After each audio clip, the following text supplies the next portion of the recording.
ಕರ್ತನಲ್ಲಿ ಪ್ರೀತಿಯುಳ್ಳ ದೇವಜನರೇ, ಮತ್ತೊಂದು ಸಾರಿ ನಮ್ಮ ರಕ್ಷಕನಾದ ಯೇಸು ಕ್ರಿಸ್ತನ ಹೆಸರಿನಲ್ಲಿ ನಿಮಗೆ ವಂದನೆ ಸಲ್ಲಿಸುವಂತವನಾಗಿದ್ದೇನೆ.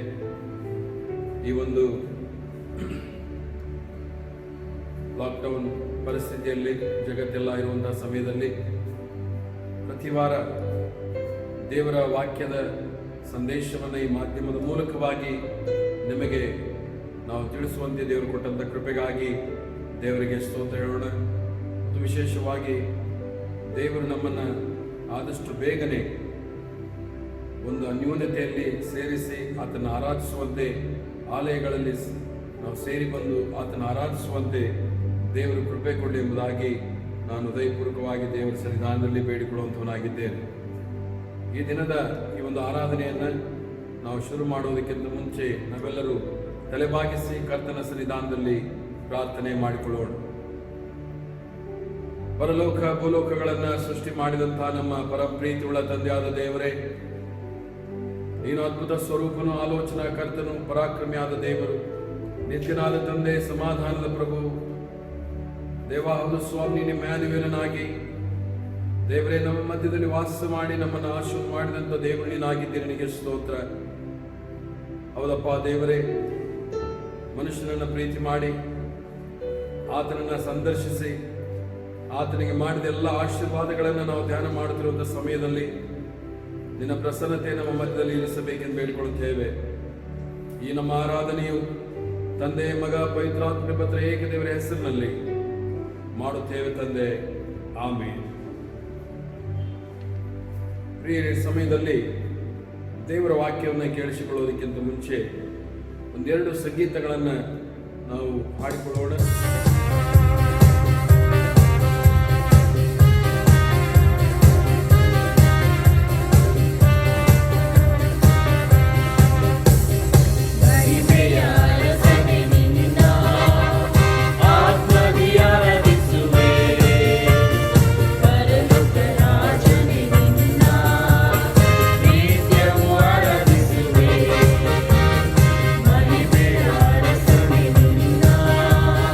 ಆ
ಸಮಯದಲ್ಲಿ ನಾವು ಇನ್ನೊಂದು ಸಂಗೀತವನ್ನು ನಾವು ಕರ್ತನ ಮಹಿಮೆಗೋಸ್ಕರ ಹಾಡಿಕೊಳ್ಳೋಣ.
ಇವತ್ತಿನ ಧ್ಯಾನಕ್ಕಾಗಿ ಆರಿಸಿಕೊಂಡಂಥ ವಾಕ್ಯದ ಭಾಗ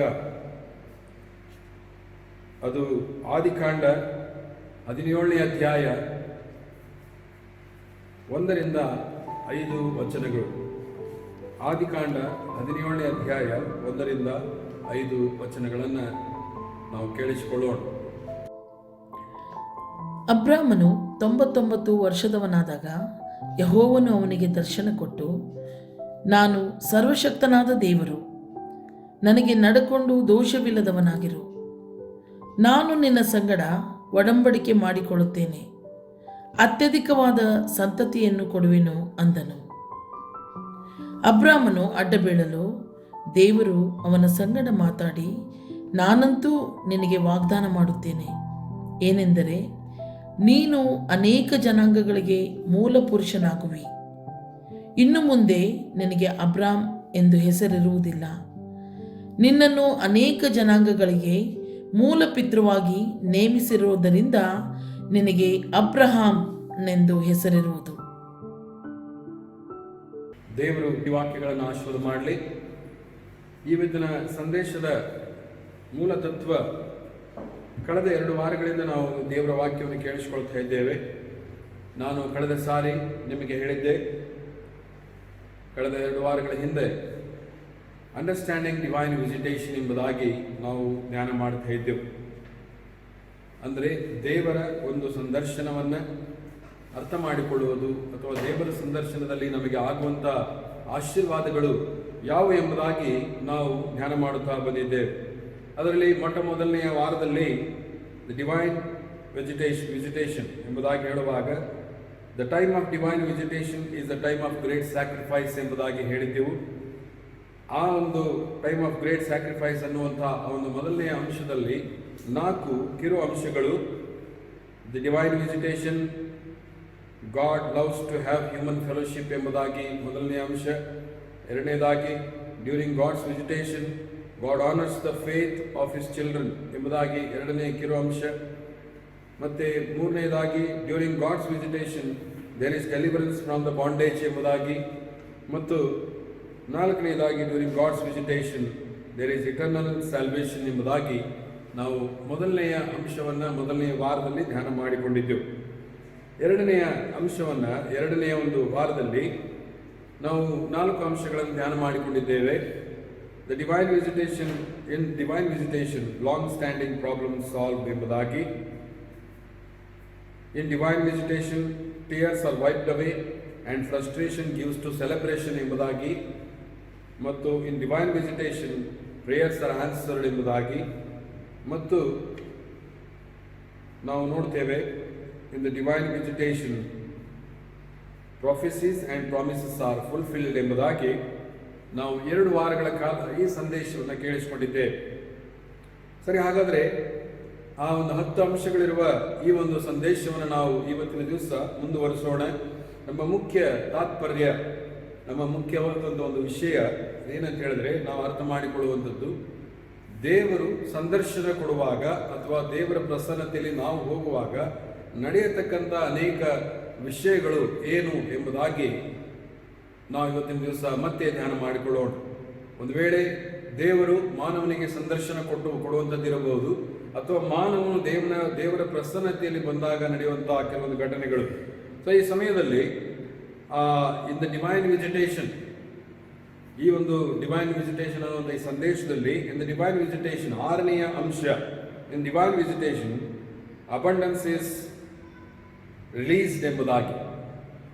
ಪ್ರಿಯರೇ, ದೇವರ ವಾಕ್ಯದಲ್ಲಿ ನಾವು ರೂತಳು ಬರೆದ ಗ್ರಂಥವನ್ನು ನಾವು ನೋಡ್ತೇವೆ. ರೂತಳು ಬರೆದ ಗ್ರಂಥದಲ್ಲಿ ಅಲ್ಲಿ ಅನೇಕ ವಿಷಯಗಳು ನಾವು ಕಲಿಯೋದಕ್ಕೆ ಸಾಧ್ಯವಿದೆ. ಮೊದಲನೇದಾಗಿ ನಾವು ನೋಡ್ತೀವಿ ಅಂದರೆ, ಇಲ್ಲಿ ರೂತಳು ಬರೆದ ಗ್ರಂಥ 1ನೇ ವಚನದಲ್ಲಿ, ನ್ಯಾಯಸ್ಥಾಪಕರು ಆಳುತ್ತಿದ್ದಾಗ ದೇಶದಲ್ಲಿ ಬರ ಬಂದದರಿಂದ ಯಹೂದ ಪ್ರಾಂತ್ಯದ ಬೆತ್ಲೆಹೇಮಿನ ಅವನೊಬ್ಬನು ತನ್ನ ಹೆಂಡತಿ 2 ಕುಮಾರರು ಇವರ ಸಹಿತವಾಗಿ ಮೋವಾಬ್ ದೇಶದಲ್ಲಿ ವಾಸ ಮಾಡಬೇಕೆಂದು ಹೊರಟು ಹೋದನು ಎಂಬುದಾಗಿ ಬರೆಯಲ್ಪಟ್ಟಿದೆ. ಈಗ ಮೋವಾಬ್ ಎಂಬುದಾಗಿ ನಾವು ಹೇಳುವಾಗ ಅದು ಅನ್ಯ ಜನಗಳು ವಾಸ ಮಾಡುವಂಥ ಒಂದು ಸ್ಥಳ. ಮೋವಾಬ್ ದೇಶದಲ್ಲಿ ಆತನು ಹೋಗಿರುವಂಥ ಸಮಯದಲ್ಲಿ ಬೆತ್ಲೆಹೇಮ್ ಎಂಬುದಾಗಿ ಹೇಳುವಾಗ ಇದು ಹೌಸ್ ಆಫ್ ಬ್ರೆಡ್ ಎಂಬುದಾಗಿ ಹೇಳ್ತಾರೆ. ಆ ಒಂದು ಸ್ಥಳವನ್ನು ಬಿಟ್ಟು ಆತನು ಅನ್ಯ ಜನಗಳು ವಾಸ ಮಾಡುವಂಥ ಸ್ಥಳಕ್ಕೆ ಆತನು ಹೋಗ್ತಾನೆ. ಅಲ್ಲಿ ನಡೆಯುವಂಥ ಒಂದು ಏನಂದರೆ ಸಮಸ್ಯೆ, ಅಲ್ಲಿ ಎಲಿಮಲೇಕನು ಎಂಬಂಥವನು ನವಮಿ ಅನ್ನುವಂಥವಳನ್ನ ಮದುವೆ ಆಗಿರ್ತಾನೆ. ಮದುವೆ ಆಗಿರುವಂಥ ಸಮಯದಲ್ಲಿ ಕಾರಣಾಂತರದಿಂದ ಅಲ್ಲಿ ದೊಡ್ಡ ಒಂದು ಬರ ಬೀಳುವಾಗ, ದೊಡ್ಡ ಸಮಸ್ಯೆ ಆಗುವಾಗ ತನ್ನ 2 ಗಂಡು ಮಕ್ಕಳನ್ನು ಆತನು ಕಳೆದುಕೊಳ್ತಾನೆ. ಕಳೆದುಕೊಳ್ಳುವಂಥ ಸಮಯದಲ್ಲಿ ಅವರಲ್ಲಿ ಆ ಗಂಡು ಮಕ್ಕಳಿಗೆ 2 ಸೊಸೆಯಂದಿರು ಇರ್ತಾರೆ. ಆಕೆ ಅಲ್ಲಿ ನಾವು ನೋಡ್ತೀವಿ ಅಂದರೆ ಓರ್ಫಾ ಮತ್ತು ರೂತ್ ಅನ್ನುವಂಥ 2 ಸೊಸೆಯಂದಿರು.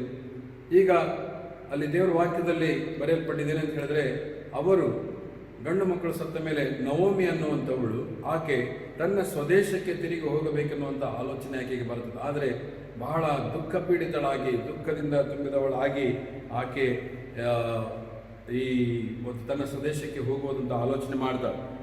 ಆವಾಗ ನನಗೆ ನವಮಿ ಎಂಬುದಾಗಿ ಯಾಕೆ ಕರೀತೀರಿ, ಆದ್ದರಿಂದ ಮಾರ ಎಂದು ಕರೆ ಎಂಬುದಾಗಿ ಹೇಳ್ತಾಳೆ. ಮಾರ ಅಂತ ಹೇಳುವಾಗ ಅದು ಇಲ್ಲಿ ನಾವು ನೋಡ್ತೀವಿ ಅಂದರೆ ದುಃಖಿತಳು ಎಂಬುದಾಗಿ ಅದರ ಅರ್ಥ, ಮಾರ ಎಂಬುದಾಗಿ.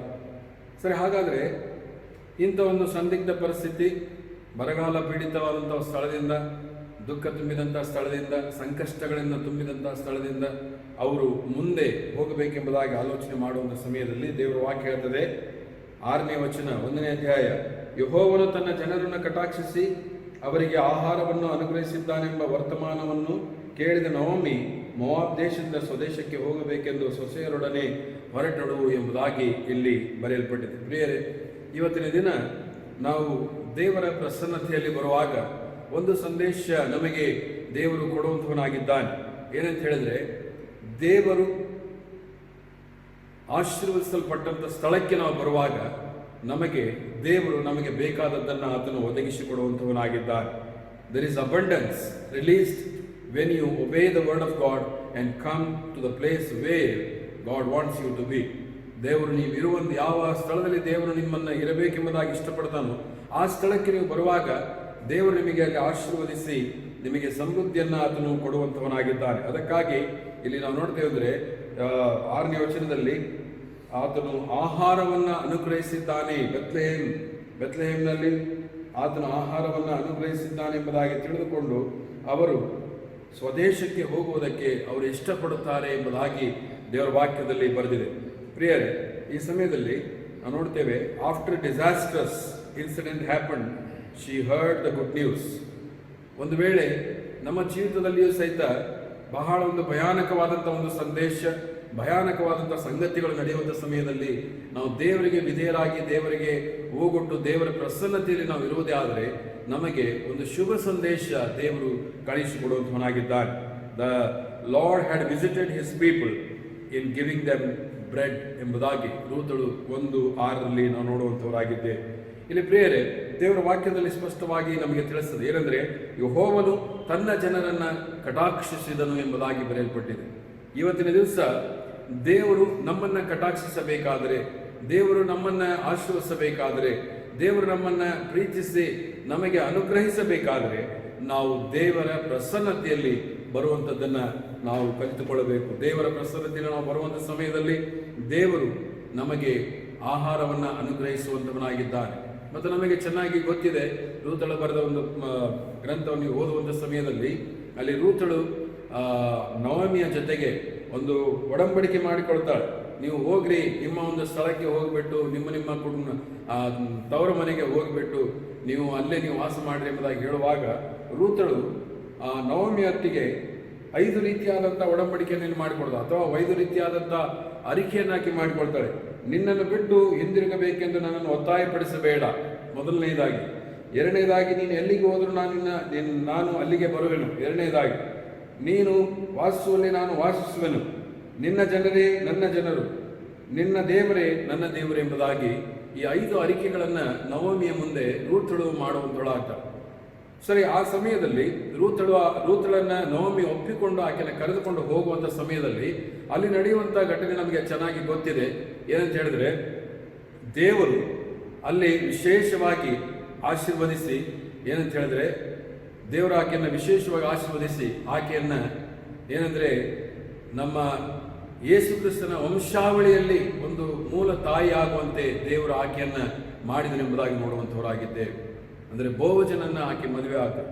ಪ್ರಿಯರೇ, ಒಂದು ನಿಮಗೆ ಸತ್ಯವಾಗಿ ಹೇಳೋದಕ್ಕೆ ನಾನು ಇಷ್ಟಪಡ್ತೀನಿ. ಏನಂದರೆ, in divine visitation, when you are going through hardship, when there is lacking, when there is turmoils and trials and turmoils are there, God is going to lead you to the abundancy, and then He is going to grant you everything that you want. ದೇವರು ನಿಮಗೆ ಏನು ಬೇಕು ಅದನ್ನೆಲ್ಲವನ್ನು ಆತನು ಕೊಡುವಂಥವನಾಗಿದ್ದಾನೆ. Hallelujah. So ಇಲ್ಲಿ ದೇವರ ವಾಕ್ಯ ಹೇಳ್ತಿದ್ರೆ abundance is promised. ದೇವರು ಆಶೀರ್ವಾದವನ್ನು ಆತನು ಕೊಡುವಂಥವನಾಗಿದ್ದಾನೆ, ಅನುಗ್ರಹ ಮಾಡುವಂಥವನಾಗಿದ್ದಾನೆ ಎಂಬುದಾಗಿ ನಾವು ನೋಡುವಂಥವರಾಗಿದ್ದೆ. ಸರಿ, ಮತ್ತೆ in divine visitation the poverty is gone, prosperity comes ಎಂಬುದಾಗಿ ದೇವರ ಒಂದು ಸಂದರ್ಶನ ಆಗುವಂಥ ಸಮಯದಲ್ಲಿ, ಅಥವಾ ದೇವರು ತನ್ನ ಭಕ್ತರನ್ನ ಕಳುಹಿಸುವಾಗ, ಅಥವಾ ತನ್ನ ಸಂದರ್ಶನವನ್ನು ತನ್ನ ಪ್ರಸನ್ನತೆಯಲ್ಲಿ ಕಳಿಸುವಾಗ ಯಾವ ಮನೆಗೆ ಆತನು ಕಳಿಸುತ್ತಾನೋ ಆ ಮನೆಯಲ್ಲಿ ಬಡತನ ಹೋಗಿ ಅಲ್ಲಿ ಸಿರಿತನ ಬರುವಂಥದ್ದಾಗಿರ್ತದೆ, ಅಥವಾ ಬಡತನ ಹೋಗಿ ಸಮೃದ್ಧಿಯಲ್ಲಿ ಕಾಣಿಸಿಕೊಳ್ಳುವಂಥದ್ದಾಗ್ತದೆ ಎಂಬುದಾಗಿ ದೇವರ ವಾಕ್ಯದ ಮೂಲಕವಾಗಿ ನಾವು ತಿಳಿದುಕೊಳ್ಳುವಂಥವರಾಗಿದ್ದೇವೆ. 1ನೇ ಅರಸು 17ನೇ ಅಧ್ಯಾಯ 8 ಮತ್ತು 9ನೇ ವಚನ ನಾವು ಓದುವಂಥ ಸಮಯದಲ್ಲಿ ಅಲ್ಲಿ ಬಹಳ ಒಂದು ವಿಚಿತ್ರವಾದಂಥ ಒಂದು ಸಂಗತಿಯನ್ನು ನಾವು ನೋಡ್ತೇವೆ. ಏನಂತ ಹೇಳಿದ್ರೆ, ಅಲ್ಲಿ ಒಬ್ಬ ಪ್ರವಾದಿಯನ್ನ ದೇವರು ಕಳಿಸುವಂತವನಾಗಿದ್ದಾನೆ.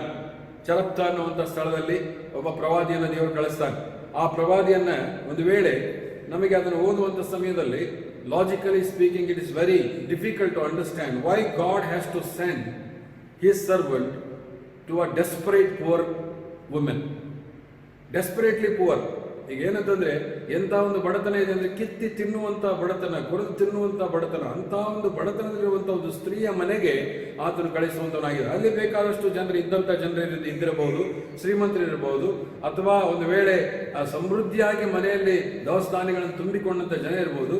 ಅಂತಲ್ಲಿ ಅಂತಲ್ಲಿ ತನ್ನ ಸೇವಕರನ್ನ ಕಳಿಸಲಾರದೆ ಆತನು ಒಬ್ಬ ಬಹಳ ಕಡು ಬಡವಿಯಾದಂಥ ಒಬ್ಬ ವಿಧವೆಯ ಮನೆಗೆ ಆತನು ದೇವರು ಒಬ್ಬ ಎಲಿಯನನ್ನ ಕಳುಹಿಸುವಂತವನಾಗ್ತಾನೆ. ಎಲಿಯನಲ್ಲಿ ಹೋಗುವಂತ ಸಮಯದಲ್ಲಿ ಆತನು ಆಕೆಗೆ ಕೇಳ್ತಾನೆ. ಏನಂದ್ರೆ 1ನೇ ಅರಸು 17ನೇ ಅಧ್ಯಾಯ 8ರಿಂದ 9 ವಚನ ನಾವು ಓದುವಾಗ, ಆಕೆ ಹೋಗನು ಅವನಿಗೆ, ನೀನು ಇಲ್ಲಿಂದ ಚಿದೋನ್ಯರ ಚರಪ್ತ ಊರಿಗೆ ಹೊರಟು ಹೋಗಿ ಅಲ್ಲಿ ವಾಸಿಸು, ನಿನ್ನನ್ನು ಸಾಕಬೇಕೆಂದು ಅಲ್ಲಿ ಒಬ್ಬ ವಿಧವೆಗೆ ಆಜ್ಞಾಪಿಸಿದ್ದೇನೆ ಅಂದನು ಎಂಬುದಾಗಿ ಬರೆಯಲ್ಪಟ್ಟಿದೆ. ಪ್ರಿಯರೇ, ನಾವು ನೋಡ್ತೇವೆ divine visitation the poverty is gone, prosperity comes ಎಂಬುದಾಗಿ. ಪ್ರಿಯರೇ, ಇಲ್ಲಿ ನನಗೆ ಒಂದು ಆಶ್ಚರ್ಯವಾದ ಸಂಗತಿ ಏನಂತ ಹೇಳಿದ್ರೆ, why God has to send his servant to a desperate woman. Why? ಒಂದು ವೇಳೆ ಲಾಜಿಕಲ್ ಆಗಿ ನಾವು ಆಲೋಚನೆ ಮಾಡುವುದಾದ್ರೆ, ದೇವರೇ ನೀನು ಯಾಕಪ್ಪ ಹಿಂಗೆ ಮಾಡಿದೆ, ಅಲ್ಲಿ ಬೇಕಾದ ಶ್ರೀಮಂತರಿದ್ರು ಎಂಬುದಾಗಿ ನಾವು ಹೇಳ್ಬೋದು. ಆದರೆ ಇಲ್ಲಿ ಆ ಚರಪ್ತಲ್ಲಿದ್ದಂಥ ಒಬ್ಬ ವಿಧವೆಗೆ ನಾನು ಕಳಿಸ್ತೇನೆ ಎಂಬುದಾಗಿ ಹೇಳುವಾಗ, ಆ ವಿಧವೆಗೆ ಈತನು ನನಗೆ ಒಂದು ರೊಟ್ಟಿ ತುಂಡು ತೆಗೆದುಕೊಂಡು ಬಾ ಎಂಬುದಾಗಿ ಹೇಳುವಂಥ ಸಮಯದಲ್ಲಿ ಒಂದು ತಂಬಿಗೆಯಲ್ಲಿ ನೀರು ತೆಗೆದುಕೊಂಡು ಬಾ, ದಯವಿಟ್ಟು ಕುಡಿಯೋದಕ್ಕೆ ಒಂದು ತಂಬಿಗೆ ನೀರು ತೆಗೆದುಕೊಂಡು ಬಾ ಎಂದು ಹೇಳಿದನು. ಆಕೆಯು ಹೋಗುತ್ತಿರುವಾಗ ತಿರುಗಿ ಕರೆದು, ನೀನು ಬರುವಾಗ ನನಗೋಸ್ಕರ ಒಂದು ತುಂಡು ರೊಟ್ಟಿಯನ್ನು ತೆಗೆದುಕೊಂಡು ಬಾ ಅಂತ ಹೇಳ್ತಾನೆ. ಆವಾಗ ಇಮಿಡಿಯೇಟ್ ಆಗಿ ನಾವು ನೋಡ್ತೇವೆ ಅಲ್ಲಿ ಹಾಗೆ ಹೇಳುವಂಥ ಸಮಯದಲ್ಲಿ ಆಕೆಯ ಪ್ರತ್ಯುತ್ತರ ಏನಿರ್ತದೆ, ಅವನಿಗೆ ನಿನ್ನ ದೇವರಾದ ಯೆಹೋವನಾಣೆ, ನನ್ನ ಹತ್ತಿರ ರೊಟ್ಟಿ ಇರುವುದಿಲ್ಲ, ಮಡಿಕೆಯಲ್ಲಿ ಒಂದು ಹಿಡಿ ಹಿಟ್ಟು, ಮೊಗೆಯಲ್ಲಿ ಸ್ವಲ್ಪ ಎಣ್ಣೆ, ಇವುಗಳು ಹೊರತಾಗಿ ಬೇರೇನೂ ಇರುವುದಿಲ್ಲ. ಈಗ 2 ಕಟ್ಟಿಗೆಗಳನ್ನು ಹೆಕ್ಕಿ ನನಗೋಸ್ಕರ ನನ್ನ ಮಗನಿಗೋಸ್ಕರ ರೊಟ್ಟಿ ಮಾಡುತ್ತೇನೆ, ಅದನ್ನು ತಿಂದ ಮೇಲೆ ನಾವು ಸಾಯಬೇಕೇ ಹೊರತು ಬೇರೆ ಗತಿ ಇಲ್ಲ ಎಂಬುದಾಗಿ ಆಕೆ ಹೇಳುವಂಥವಳಾಗಿದ್ದಾಳೆ. ಪ್ರಿಯರೇ, ಈ ಸಮಯದಲ್ಲಿ ನಾನು ಧ್ಯಾನ ಮಾಡ್ತಿರುವಾಗ ದೇವರು ನನಗೆ ಕೊಟ್ಟಂಥ ಆಲೋಚನೆಗಳನ್ನು ನಿಮಗೆ ನಾನು ಹೇಳುವಂಥವನಾಗಿದ್ದೇನೆ. ನಿಮಗೆ ಒಂದೊಂದು ಸಾರಿ ಅನಿಸಬಹುದು, ಒಂದೊಂದು ಸಾರಿ ದೇವರ ಸೇವಕರು ಸಡನ್ ಆಗಿ ವಿಸಿಟ್ ಮಾಡ್ತಾರೆ, ಒಂದೊಂದು ಸಾರಿ ದೇವರ ಸೇವಕರು ಒಂದೊಂದು ಸಾರಿ ನಿಮ್ಮ ಮಗಳನ್ನು ವಿಸಿಟ್ ಮಾಡುವಂಥ ಸಮಯದಲ್ಲಿ ಒಂದು ವೇಳೆ ನೀವು ಅನೇಕರು ಸಂತೋಷ ಪಡ್ತಾರೆ, ಕೆಲವರು ಈಗ ಯಾಕೆ ಬಂದ್ರಪ್ಪ ಎಂಬುದಾಗಿ ಕೆಲವರು ಆಲೋಚನೆ ಮಾಡ್ತಾರೆ. ನಾನು ನಿಮಗೆ ಸತ್ಯವಾಗಿ ಹೇಳ್ತೇನೆ ಏನಂದ್ರೆ, ದೇವರ ಸೇವಕರನ್ನ ಸನ್ಮಾನಿಸುವಂಥವನು, ದೇವರ ಸೇವಕರಿಗೆ ಕೊಡುವಂಥವನು ಯಾವತ್ತೂ ಸಹಿತ ಆತನು ಕೆಟ್ಟು ಹೋಗಿಲ್ಲ. ಯಾಕೆಂದ್ರೆ ದೇವರ ಸೇವಕರಿಗೆ ನಾವು ಏನು ಮಾಡುತ್ತೇವೋ ಅದು ದೇವರಿಗೆ ಮಾಡಿದಂಗೆ ಎಂಬುದಾಗಿ ದೇವರ ವಾಕ್ಯದಲ್ಲಿ ನಾವು ಓದುವಂಥವರಾಗಿದ್ದೇವೆ. ನೀವು ನನ್ನ ಹೆಸರನ್ನು ಹೇಳಿಕೊಂಡು ಹೋಗುವಾಗ ಯಾರಾದರೂ ನಿಮಗೆ ಒಳಗೆ ಕರೆದು ಒಂದು ತಂಬಿಗೆ ಕುಡಿಯುವುದಕ್ಕೆ ನೀರು ಕೊಟ್ಟರೆ ಆ ಮನೆಗೆ ಬರತಕ್ಕಂಥ ಆಶೀರ್ವಾದ ಬಂದು ಹೋಯಿತು ಎಂಬುದಾಗಿ ಹೇಳ್ತಾನೆ. ನಿಮಗೆ ಏನೇನು ಮಾಡುತ್ತೀರೋ ಅದು ನನಗೆ ಮಾಡಿದ ಹಾಗೆ ಎಂಬುದಾಗಿ ಯೇಸು ಸ್ವಾಮಿ ಸ್ವತಃ ಹೇಳುವಂಥವರಾಗಿದ್ದಾರೆ. ಹಾಗಾದ್ರೆ ಇಲ್ಲಿ ಇಂಥ ಒಂದು ಬಡ ಸ್ಥಿತಿಯಲ್ಲಿರುವಾಗ, ಒಂದು ಕಠಿಣವಾದಂಥ ಸ್ಥಿತಿಯಲ್ಲಿರುವಾಗ ಇಲ್ಲಿ ನಾವು ನೋಡ್ತೇವೆ ಆ ವಿಧವೆ ಸ್ಪಷ್ಟವಾಗಿ ಹೇಳ್ತಾರೆ, ಒಂದು ರೊಟ್ಟಿ ನಾವು ಮಾಡಿಕೊಂಡು ತಿಂದರೆ ಇನ್ನು ನಾಳೆಯಿಂದ ನಮ್ಮ ಗತಿ ನಾವು ಉಪವಾಸ ಇರಬೇಕು. ಈ ಬರಗಾಲ ಪೀಡಿತ ದೇಶದಲ್ಲಿ ನಮಗೆ ಯಾರೂ ಆಸರೆ ಇಲ್ಲ, ನಮಗೆ ಯಾರೂ ದಿಕ್ಕು ಇಲ್ಲ, ನಮಗೆ ಯಾರೂ ಸಹಿತ ಕೊಡುವಂಥವರಿಲ್ಲ. ನಮಗೆ ನಮ್ಮ ಕುಟುಂಬದಲ್ಲಿ ಸಂಪೂರ್ಣವಾಗಿ ಬರಗಾಲ ಬಿದ್ದಿದೆ. ನಮಗೆ ತಿನ್ನುವುದಕ್ಕೆ, ಉಣ್ಣುವುದಕ್ಕೆ, ನಾವು ಸಂತೋಷದಿಂದ ಇರುವುದಕ್ಕೆ ನಮಗೆ ಯಾವುದೇ ಅವಕಾಶವಿಲ್ಲ ಎಂಬುದಾಗಿ ಆಕೆ ತನ್ನ ದುಃಖವನ್ನು ತೋಡಿಕೊಳ್ಳುವಂಥ ಸಮಯದಲ್ಲಿ ಎಲೀಯನು ಇನ್ನೂ ಕಟುವಾಗಿ ಹೇಳ್ತಾನೆ, ಇಲ್ಲ, ನೀನು ನನಗೆ ಒಂದು ತುಂಡು ರೊಟ್ಟಿಯನ್ನ ಮಾಡಿಕೊಂಡು ಬಾ. ಈಗ 2 ಹೇಳ್ತಾನೆ. ಅವಾಗ ಸಾಯಲೇಬೇಕೆ ಹೊರತು ಇಲ್ಲ ಒಂದು ಉತ್ತರ. ಆಗ ಎಲೀಯನು ಆಕೆ ಹೆದರಬೇಡ, ನೀನು ಹೇಳಿದಂತೆ ಮಾಡು, ಆದರೆ ಮೊದಲು ಅದರಿಂದ ನನಗೋಸ್ಕರ ಒಂದು ಚಿಕ್ಕ ರೊಟ್ಟಿಯನ್ನು ಮಾಡಿಕೊಂಡು ಬಾ. ನೋಡ್ರಿ, ಇಲ್ಲಿ ಒಂದು ಉದಾಹರಣೆ. ಅವನು ಎಷ್ಟು ದೂರದಿಂದ ಬಂದಿದ್ನೋ, ಎಷ್ಟು ಒಂದು ಪ್ರಯಾಸದಿಂದ ಪ್ರಯಾಣ ಮಾಡಿ ಬಂದಿದ್ನು. ಆ ದೇವರ ಚಿತ್ತಕ್ಕೆ ವಿಧೇಯನಾಗಿ ದೇವರು ಹೇಳಿದಂತೆ ಆ ಸ್ಥಳಕ್ಕೆ ಆತನು ಬರ್ತಾ ಇದ್ದಾನೆ. ಆತನು ಹೇಳ್ತಿರೋ ಒಂದು ಚಿಕ್ಕ ರೊಟ್ಟಿ ಮಾಡ್ಕೊಂಡು ಬಾ. ಚಿಕ್ಕ ರೊಟ್ಟಿಯಿಂದ ಒಂದು ವೇಳೆ ಆತನ ಹೊಟ್ಟೆ ತುಂಬುತ್ತದೋ ಇಲ್ಲೋ ಗೊತ್ತಿಲ್ಲ. ಆದರೆ ಇಲ್ಲಿ ಎಲೀಯನು ರೊಟ್ಟಿ ತಿನ್ನುವಂಥದ್ದು ಅದು ಮುಖ್ಯವಾಗಿರಲಿಲ್ಲ.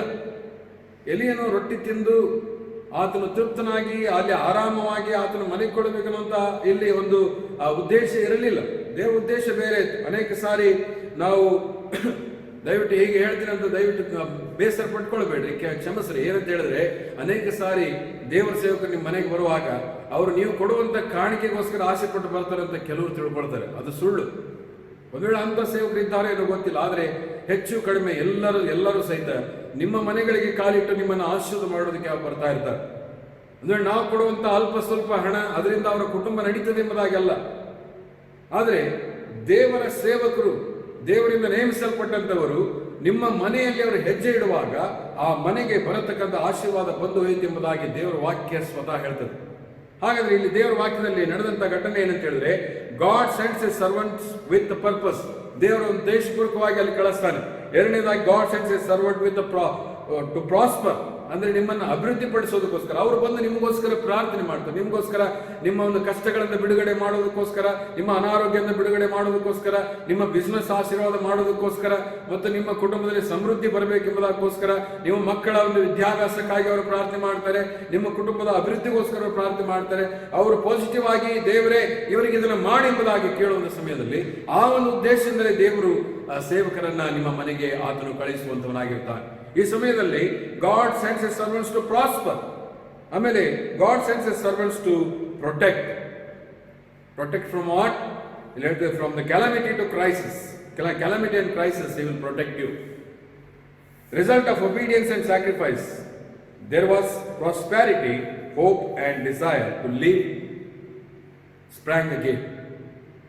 ಅಲ್ಲಿ ಏನಾಯ್ತು ಅಂತ ಹೇಳಿದ್ರೆ, ಆಕೆ ದೇವರ ಸೇವಕನ ಮಾತಿಗೆ ವಿಧೇಯಳಾಗಿ ತನ್ನಲ್ಲಿರುವಂಥದ್ದನ್ನ ಆಕೆ ದೇವರ ಸೇವಕನಿಗೆ ಕೊಡುವಂಥ ಸಮಯದಲ್ಲಿ, ದೇವರ ವಾಕ್ಯಗಳಿಗೆ ವಿಧೇಯಳಾಗುವಂಥ ಸಮಯದಲ್ಲಿ, ದೇವರ ಸೇವಕನ ಮಾತಿಗೆ ವಿಧೇಯಳಾಗುವಂಥ ಸಮಯದಲ್ಲಿ ಅಲ್ಲಿ ದೇವರ ವಾಕ್ಯವನ್ನು ನೋಡ್ತೀವಿ ಅಂತ ಹೇಳಿದ್ರೆ, ಅಲ್ಲಿ ಎಂಥ ಅದ್ಭುತವಾದ ಕೆಲಸ ನಡೆಯುತ್ತೆ ಅಂತ ಹೇಳಿದ್ರೆ, ಇಲ್ಲಿ ದೇವರ ವಾಕ್ಯದಲ್ಲಿ ಮುಂದೆ ನಾವು ಓದ್ತೇವೆ, ತರುವಾಯ ನಿನಗೆ ಮಗನಿಗೆ ಮಾಡಿಕೊಳ್ಳುವುದಾಗಿ ಹೇಳ್ತಾರೆ. ಆಮೇಲೆ ಇಲ್ಲಿ 14ನೇ ವಚನ, ಇಸ್ರಾಯೇಲರ ದೇವರಾದ ಯೆಹೋವನು ನಿನಗೆ ನಾನು ದೇಶಕ್ಕೆ ಮಳೆಯನ್ನು ಕಳುಹಿಸುವಾಗ ನಿನ್ನ ಮಡಿಕೆಯಲ್ಲಿರುವ ಹಿಟ್ಟು ತೀರುವುದಿಲ್ಲ, ಮೊಗೆಯಲ್ಲಿರುವ ಎಣ್ಣೆಯೂ ಮುಗಿದು ಹೋಗುವುದಿಲ್ಲ ಎಂದು ಹೇಳುತ್ತಾನೆ ಅಂದನು. ಆಕೆ ಹೋಗಿ ಅವನು ಹೇಳಿದಂತೆಯೇ ಮಾಡಿದಳು. ಆಕೆಯ ಮನೆಯವರು ಎಲೀಯನು ಅದನ್ನು ಅನೇಕ ದಿವಸಗಳವರೆಗೆ ಊಟ ಮಾಡಿದರು. ಯೆಹೋವನು ಎಲೀಯನ ಮುಖಾಂತರವಾಗಿ ಹೇಳಿದಂತೆ ಮಡಿಕೆಯಲ್ಲಿದ್ದ ಹಿಟ್ಟು ತೀರಲಿಲ್ಲ, ಮೊಗೆಯಲ್ಲಿದ್ದ ಎಣ್ಣೆಯು ಮುಗಿದು ಹೋಗಲಿಲ್ಲ ಎಂಬುದಾಗಿ ಇಲ್ಲಿ ಬರೆಯಲ್ಪಟ್ಟಿದೆ. ಪ್ರಿಯರೇ, ಅದರ ಅರ್ಥ ಏನು? What is the simple meaning of this verse? It is not that, ದೇವರ ಸೇವಕರು ನಿಮ್ಮ ಮನೆಗಳಿಗೆ ಭೋಜನ ಮಾಡಬೇಕು, ನಿಮ್ಮ ಮನೆಗಳಿಗೆ ತಿಂದು ತೇಗಬೇಕೆಂಬುದಾಗಿ ಅವರು ಬರೋದಿಲ್ಲ. ದೇವರ ಸೇವಕರು ನಿಮ್ಮ ಮನೆಯೊಳಗೆ ಕಾಲಿಡುವಂತ ಸಮಯದಲ್ಲಿ ದೇವರೇ ಈ ಮನೆಯನ್ನು ಆಶೀರ್ವಾದ ಮಾಡಿ ಎಂಬುದಾಗಿ ನಿಮ್ಮ ಆಶೀರ್ವಾದಕ್ಕೋಸ್ಕರ ಬರ್ತಾರೆ. ಮತ್ತು ಅವರ ಬಾಯಿಂದ ನುಡಿಯುವಂತಹ ಪ್ರಾರ್ಥನೆ, ಅವರ ಬಾಯಿಂದ ನುಡಿಯುವಂತಹ ಮಾತು ದೇವರು ಕೇಳಿಸಿಕೊಂಡು ಆ ದೇವರು ಆ ಆಶೀರ್ವಾದಗಳನ್ನ ನಿಮ್ಮ ಮನೆಗಳ ಮೇಲೆ ಆತನು ಬರಮಾಡುವಂತವನಾಗಿದ್ದಾನೆ. ಇಲ್ಲಿ ದೇವರ ವಾಕ್ಯ ಸ್ಪಷ್ಟವಾಗಿ ಹೇಳ್ತದೆ, ಎಲೀಯನು ಯಾವ ಒಂದು ಮಾತನ್ನ, ಯಾವ ಒಂದು ಪ್ರವಾದನೆಯನ್ನ, ಯಾವ ಒಂದು ಆಶೀರ್ವಚನವನ್ನ ಆತನು ತನ್ನ ಬಾಯಿಂದ ದೇವರ ಹೆಸರಿನಲ್ಲಿ ಒಡನುಡಿಸಿದನೋ ಅದೇ ಆಶೀರ್ವಾದ ಆ ಮನೆಯ ಮೇಲೆ ಬಂತು. ಅಲ್ಲಿ ದೇವರ ವಾಕ್ಯದಲ್ಲಿ ಬರೆದಿದೆ, ಯೆಹೋವನು ಎಲೀಯನ ಮುಖಾಂತರವಾಗಿ ಹೇಳಿದಂತೆ ಮಡಿಕೆಯಲ್ಲಿದ್ದ ಹಿಟ್ಟು ತೀರಲಿಲ್ಲ, ಮೊಗೆಯಲ್ಲಿದ್ದ ಎಣ್ಣೆ ಮುಗಿದು ಹೋಗಲಿಲ್ಲ. ಒಂದು ವೇಳೆ ನಾನು ಆಲೋಚನೆ ಮಾಡ್ತಾ ಇರ್ತೇನೆ, ಏನಂತ ಹೇಳಿದ್ರೆ, ಒಂದು ವೇಳೆ ದೇವರೇ ಈ ರೀತಿಯಾಗಿ ನೀನು ಮಾಡಿದಂತಹ ಸಮಯದಲ್ಲಿ ನಿಜವಾಗಿಯೂ ನಿಜವಾಗಿಯೂ ಒಂದು ವೇಳೆ ಆ ಚರಪ್ತದಲ್ಲಿದ್ದಂಥ ಬಡ ವಿಧವೆ ಆಶೀರ್ವಿಸಲ್ಪಟ್ಟಂತ ಸಮಯದಲ್ಲಿ ಒಂದು ವೇಳೆ ಆಕೆ ತನಗೆ ಬಂದಂತ ಆಶೀರ್ವಾದಗಳು ಅನೇಕರಿಗೆ ಹಂಚಿರಬಹುದು. When God blesses you, He will not only bless you, but He will make a blessing to you, blessing for many people. ದೇವರು ನಿಮ್ಮನ್ನು ಅನೇಕ ಜನರಿಗೆ ಆಶೀರ್ವಾದಕರವಾಗಿರುವಂತೆ ಮಾಡುವಂತವನಾಗಿದ್ದಾನೆ. ಪ್ರಿಯರೇ, ಹಾಗಾದರೆ divine visitation abundance is released ಎಂಬುದಾಗಿ ನಾವು ನೋಡ್ತೇವೆ. ಎರಡನೇದಾಗಿ, in divine visitation there is victory and success. ಪ್ರಿಯರೇ, ದೈವಿಕ ಸಂದರ್ಶನ ಆಗುವಂತ ಸಮಯದಲ್ಲಿ ಅಥವಾ ದೇವರು ತನ್ನ ಪ್ರಸನ್ನತೆಯನ್ನ ಇರಿಸುವಂತ ಸಮಯದಲ್ಲಿ ಅಲ್ಲಿ ನಡೆಯುವಂತಹ ಒಂದು ಘಟನೆ ಅಂತಂದ್ರೆ, ದೈವಿಕ ಸಂದರ್ಶನದಲ್ಲಿ ನಿನಗೆ ಜಯ ಮತ್ತು ಯಶಸ್ಸು ಎರಡೂ ಸಿಗುವಂತದ್ದಾಗಿರ್ತದೆ. ಜಯ ಮತ್ತು ಯಶಸ್ಸು ಎರಡೂ ನಿನಗೆ ಸಿಗುವಂತದ್ದಾಗಿರ್ತದೆ. ಇಲ್ಲಿ ಯೆರಿಕೋ ಪಟ್ಟಣದ ಮುಂದೆ ಅವರು ಬಂದಿದ್ದಾರೆ. ಯೆಹೋವನು ಇಸ್ರಾಯೇಲಿಗೆ ಯೆರಿಕೋವನ್ನು ಸ್ವಾಧೀನಪಡಿಸಿದ್ದು ಎಂಬುದಾಗಿ 6ನೇ ವಚನದಲ್ಲಿ ನಾವು 6ನೇ ಅಧ್ಯಾಯದಲ್ಲಿ ಯೆಹೋಶುವನು ಬರೆದಕ್ಕಂಥ 6ನೇ ಅಧ್ಯಾಯದಲ್ಲಿ ನಾವು ನೋಡ್ತೇವೆ. 6ನೇ ಅಧ್ಯಾಯದ 7 ಮತ್ತು 8ನೇ ವಚನ ಓದುವಂತ ಸಮಯದಲ್ಲಿ ಬರೆಯಲ್ಪಟ್ಟಿದೆ, ಹೋಗಿ ಪಟ್ಟಣವನ್ನು ಸುತ್ತಿರಿ, ಯುದ್ಧ ಸನ್ನದ್ಧರೆಲ್ಲರೂ ಯೆಹೋವನ ಮಂಜೂಷದ ಮುಂದೆ ಹೋಗಲಿ ಎಂದು ಹೇಳಿದನು. ಯೆಹೋವನು ಆಜ್ಞಾಪಿಸಿದಂತೆ 7 ಮಂದಿ ಯಾಜಕರು ಕೊಂಬುಗಳನ್ನು ಹಿಡಿದುಕೊಂಡು ಊದುತ್ತಾ ಯೆಹೋವನ ಮುಂದೆ ನಡೆದರು. ಯೆಹೋವನ ಒಡಂಬಡಿಕೆಯ ಮಂಜೂಷವು ಅವರ ಮುಂದೆ ಹೋಯಿತು. ಯೆಹೋವನ ಒಡಂಬಡಿಕೆಯ ಮಂಜೂಷವು ಅವರ ಮುಂದೆ ಹೋಯಿತು. ಅವರು ಯೆಹೋವನ ಕೊಂಬುಗಳನ್ನು ಊದುತ್ತಾ ಯೆಹೋವನ ಮುಂದೆ ನಡೆದರು ಎಂಬುದಾಗಿ ಬರೆಯಲ್ಪಟ್ಟಿದೆ. ಇಲ್ಲಿ ಯೆಹೋವನ ಮಂಜೂಷ ಅವರ ಜೊತೆಗೆ ಹೋಯಿತು ಮತ್ತು ಅವರು ಯೆಹೋವನ ಮಂಜೂಷದ ಮುಂದೆ ಅವರು ನಡೆದರು ಎಂಬುದಾಗಿ ದೇವರ ವಾಕ್ಯದಲ್ಲಿ ಬರೆದಿದೆ. ಸೊ ಅದರ ಅರ್ಥ ಏನಂತ ಹೇಳಿದ್ರೆ, the presence of god went with Israel. ಇಸ್ರಾಯೇಲರ ಜೊತೆಗೆ ದೇವರ ಒಂದು ಪ್ರಸನ್ನತೆ ಅದು ಮುಂದೆ ಹೋಯಿತು ಎಂಬುದಾಗಿ. ಆಗ ಯೆಹೋಶುವನು ಹೇಳ್ತಾನೆ, ಆ ಕೊಂಬುಗಳನ್ನು ಊದುತ್ತಾ ಯಾಜಕರು ನೀವು ಪ್ರತಿ ದಿವಸ ನೀವು ಯೆರಿಕೋ ಪಟ್ಟಣವನ್ನ ಒಂದು ಸಾರಿ ನೀವು ರೌಂಡ್ ಹೊಡಿಬೇಕು ಮತ್ತು ಇಸ್ರಾಯೇಲ್ ಜನಾಂಗದವರು ನೀವು ಯಾರು ಸಹಿತ ಬಾಯಿ ತೆಗೆಯಬಾರದು, ಮೌನವಾಗಿರಬೇಕು. 7ನೇ ದಿವಸ ನೀವು 7 ಸಾರಿ ರೌಂಡ್ ಹೊಡೆದು ಅವಾಗ ನೀವು ಗಟ್ಟಿಯಾಗಿ ಅರ್ಪಟಿಸುವಂತ ಸಮಯದಲ್ಲಿ ಯೆರಿಕೋ ಪೌಳಿ ಗೋಡೆಗಳು ಅವು ಕುಸಿದು ಬೀಳ್ತವೆ, ಈ ಸ್ಥಳ ನಿಮ್ಮದಾಗ್ತದೆ ಎಂಬುದಾಗಿ ದೇವರ ವಾಕ್ಯದಲ್ಲಿ ಬರೆದಿದೆ. ಪ್ರಿಯರೇ, ಇಲ್ಲಿ ನಾವು ಅರ್ಥ ಮಾಡಿಕೊಳ್ಳಬೇಕಾದಂತ ಒಂದು ವಿಷಯ ಏನಂತ ಹೇಳಿದ್ರೆ, ದೇವರ ಪ್ರಸನ್ನತೆ ನಿಮ್ಮ ಜೊತೆಗೆ ಹೋಗುವಾಗ ದೇವರ ಒಂದು ಏನಂದ್ರೆ ಆ ಒಂದು ಆಶೀರ್ವಾದದ ಸಂದರ್ಶನ ನಿಮಗೆ ಬೀಳುವಾಗ ಡೆಫಿನೆಟ್ ಆಗಿ ದೇವರ ವಾಕ್ಯದಲ್ಲಿ ಹೇಳ್ತದೆ ಏನಂತ ಹೇಳಿದ್ರೆ, ನಿಮಗೆ ಜಯ ಮತ್ತು ಯಶಸ್ಸು ಅದು ಕಟ್ಟಿಟ್ಟ ಬುದ್ಧಿ ಎಂಬುದಾಗಿ ನಾವು ನೋಡುವಂತವರಾಗಿದ್ದೇವೆ. ನಾವು 23ನೇ ಕೀರ್ತನೆಯಲ್ಲಿ ನಾವು ಹೀಗೆ ಓದ್ತೇವೆ, 23, 4 ಮತ್ತು 5ನೇ ವಚನ. 23ನೇ ಕೀರ್ತನೆ 4 ಮತ್ತು 5ನೇ ವಚನದಲ್ಲಿ ನಾವು ಹೀಗೆ ಓದ್ತೇವೆ. ಏನಂತ ಹೇಳಿದ್ರೆ, ಇಲ್ಲಿ ಬರೆಯಲ್ಪಟ್ಟಿದೆ, ನಾನು ಕಾರ್ಗತ್ತಿಲಿನ ಕಣಿವೆಯಲ್ಲಿ ನಡೆಯುವಾಗಲೂ ನೀನು ಹತ್ತಿರವಿರುವುದರಿಂದ ಕೇಡಿಗೆ ಹೆದರೇನು, ನಿನ್ನ ದೊಣ್ಣೆಯು ನಿನ್ನ ಕೋಲು ನನಗೆ ಧೈರ್ಯ ಕೊಡುತ್ತದೆ. ವೈರಿಗಳ ಮುಂದೆ ನೀನು ನನಗೋಸ್ಕರ ಔತಣವನ್ನು ಸಿದ್ಧಪಡಿಸುತ್ತಿ, ನನ್ನ ತಲೆಗೆ ತೈಲವನ್ನು ಹಚ್ಚಿಸುತ್ತಿ, ನನ್ನ ಪಾತ್ರೆ ತುಂಬಿ ಹೊರಸೂಸುತ್ತದೆ ಎಂಬುದಾಗಿ. ಹಲ್ಲೆಲೂಯಾ. ಇಲ್ಲಿ ದೇವರ ವಾಕ್ಯ ಏನ್ ಹೇಳ್ತದೆ, ಇಲ್ಲಿ ನಾನು ಕಾರ್ಗತ್ತಿಲಿನ ಕಡಿಮೆಯಲ್ಲಿ ನಡೆಯುವಾಗಲೂ ನೀನು ಹತ್ತಿರವಿರುವುದರಿಂದ, ಅಂದ್ರೆ ದೈವ ಪ್ರಸನ್ನತೆ ನಮ್ಮೊಟ್ಟಿಗೆ ಇರುವಂತಹ ಸಮಯದಲ್ಲಿ ಇಲ್ಲಿ ದೇವರ ವಾಕ್ಯ ಸ್ಪಷ್ಟವಾಗಿ ಹೇಳ್ತದೆ ಅಂದ್ರೆ, ನನಗೆ ಜಯ ಮತ್ತು ಯಶಸ್ಸು ಖಚಿತವಾಗಿ ದೊರಕುವಂತದ್ದಾಗ್ತದೆ ಎಂಬುದಾಗಿ. ಪ್ರಿಯರೇ, ಈ ಸಮಯದಲ್ಲಿ ಇಸ್ರಾಯೇಲರು ಅವರು ಯೆರಿಕೋ ಪಟ್ಟಣವನ್ನ ಯುದ್ಧ ಮಾಡಿ ಗೆಲ್ಲಲಿಲ್ಲ. ಅವರು ಬರ್ಚಿ ಖಡ್ಗಗಳನ್ನು ಹಿಡಿದುಕೊಂಡು ಅವರು ಯುದ್ಧಕ್ಕೆ ಹೋಗಿ ಗೆಲ್ಲಲಿಲ್ಲ. ಏನಂತ ಹೇಳಿದ್ರೆ, ಅವರು ದೈವ ಪ್ರಸನ್ನತೆಯಲ್ಲಿ ದೇವರನ್ನ ಆರಾಧಿಸಿ ಅವರ ಒಂದು ಸಮಸ್ಯೆಗಳನ್ನ ಅವರು ಗೆದ್ದುಕೊಂಡರೆಂಬುದಾಗಿ ನೋಡುವಂತವರಾಗಿದ್ದೇವೆ. ಹಾಗಾದ್ರೆ ದೈವ ಪ್ರಸನ್ನತೆಯಲ್ಲಿ ನಮಗೆ ಜಯ ಮತ್ತು ಯಶಸ್ಸು ಅದು ಸಿಗುವಂತದ್ದಾಗಿದೆ ಎಂಬುದಾಗಿ ನಾವು ನೋಡುವಂತವರಾಗಿದ್ದೇವೆ. 3ನೇದಾಗಿ ನಾವು ನೋಡ್ತೇವೆ, God's visitation deliverance is inevitable. In God's visitation deliverance is inevitable. Inevitable ಅಂದ್ರೆ ದೈವ ಪ್ರಸನ್ನತೆಯಲ್ಲಿ ಬಿಡುಗಡೆ ಅನ್ನುವಂಥದ್ದು ಅದು ಖಚಿತ, ಅದು ತಪ್ಪಿಸಿಕೊಂಡು ಹೋಗುವುದಕ್ಕೆ ಸಾಧ್ಯವಿಲ್ಲ ಎಂಬುದಾಗಿ. Works of darkness destroyed, miracles happened, enemies are defeated ಎಂಬುದಾಗಿ ನಾವು ನೋಡುವಂಥವರಾಗಿದ್ದೇವೆ. ಇಲ್ಲಿ ಆ ವಿಮೋಚನ ಕಾಂಡ ನಾವು 3ನೇ ಅಧ್ಯಾಯ, ವಿಮೋಚನ ಕಾಂಡ 3ನೇ ಅಧ್ಯಾಯದಲ್ಲಿ ನಾವು ಹೀಗೆ ಓದ್ತೇವೆ. 3ನೇ ಅಧ್ಯಾಯ 16ನೇ ವಚನ. ಇಲ್ಲಿ ನಾವು ಏನು ಓದ್ತೇವೆ ಅಂದ್ರೆ, ಇಲ್ಲಿ ನೀನು ಹೋಗಿ ಇಸ್ರಾಯೇಲರ ಹಿರಿಯರನ್ನು ಕೂಡಿಸಿ ಅವರಿಗೆ, ನಿಮ್ಮ ಪಿತೃಗಳ ದೇವರು ಅಂದರೆ ಅಬ್ರಹಾಂ, ಇಸಾಕ್, ಯಾಕೋಬರ ದೇವರು ಆಗಿರುವ ಯೆಹೋವನು ನನಗೆ ದರ್ಶನ ಕೊಟ್ಟು ನಿಮ್ಮ ವಿಷಯದಲ್ಲಿ ನಾನು ನಿಮ್ಮಲ್ಲಿ ರಕ್ಷೆಬಿಟ್ಟು ಐಗುಪ್ತ ದೇಶ ನಿಮಗೆ ಸಂಭವಿಸುವುದನ್ನೆಲ್ಲ ತಿಳಿದುಕೊಂಡಿದ್ದೇನೆ ಎಂಬುದಾಗಿ ಹೇಳು ಎಂಬುದಾಗಿ ಹೇಳಿ ಕಳಿಸ್ತಾರೆ. ಮೋಶೆಗೆ ದರ್ಶನ ಕೊಟ್ಟು ಇಸ್ರಾಯೇಲರ ಕಡೆಗೆ ದೇವರು ಕಳಿಸುವಂತವನಾಗಿದ್ದಾನೆ. ಕಳಿಸುವಂತ ಸಮಯದಲ್ಲಿ ನಾವು ನೋಡ್ತೀವಂದ್ರೆ ಮೋಶೆ ಫರೋಹನ ಹತ್ರ ಹೋಗ್ಬಿಟ್ಟು ಇಸ್ರಾಯೇಲರಿಗೋಸ್ಕರ ಬೇಡಿಕೊಳ್ಳುವಾಗ ಅಲ್ಲಿ ನಡೆದಂತ ಘಟನೆಗಳೆಲ್ಲ ನಮಗೆ ಗೊತ್ತು ಚೆನ್ನಾಗಿ. God sends is representative. If you want to be delivered, God sends is representative. ಪ್ರಿಯರೇ, ಇವತ್ತಿನ ದಿವಸ ನಾವು ಪಾಪ ಅನ್ನುವಂಥ ದಾಸತ್ವದಿಂದ ನಾವು ಬಿಡುಗಡೆ ಆಗಬೇಕಾದ್ರೆ ನಮ್ಮನ್ನ ರಕ್ಷಿಸುವುದಕ್ಕೋಸ್ಕರ, ನಮ್ಮನ್ನ ರಕ್ಷಣೆ ಮಾರ್ಗದಲ್ಲಿ ನಡೆಸೋದಕ್ಕೋಸ್ಕರ ಯಾರೋ ಒಬ್ಬರು ಸೇವಕರು ನಮ್ಮ ಜೀವಿತದಲ್ಲಿ ಪ್ರವೇಶ ಮಾಡಿ ನಮ್ಮನ್ನ ರಕ್ಷಣೆ ಮಾರ್ಗದಲ್ಲಿ ನಡೆಸಿದ್ದಾರೆ. ಯಾರೋ ಒಬ್ಬರು ಸೇವಕರು ನಮಗೋಸ್ಕರ ಪ್ರಾರ್ಥನೆ ಮಾಡಿದ್ದಾರೆ. ಯಾರೋ ಒಬ್ಬರು ಸೇವಕರು ನಮ್ಮ ಮನೆಗಳನ್ನು ವಿಸಿಟ್ ಮಾಡಿ ನಾವು ಕುಟುಂಬದಲ್ಲಿರುವಂತವರೆಲ್ಲರೂ ಸಹಿತ ರಕ್ಷಣೆ ಹೊಂದಬೇಕೆಂಬುದಾಗಿ ದೇವರು ಯಾರೋ ಒಬ್ಬರು ಸೇವಕರನ್ನ ಕಳಿಸಿರುತ್ತಾನೆ. ತಾನು ಆರಿಸಿಕೊಂಡು ಕಳಿಸ್ತಾನೆ.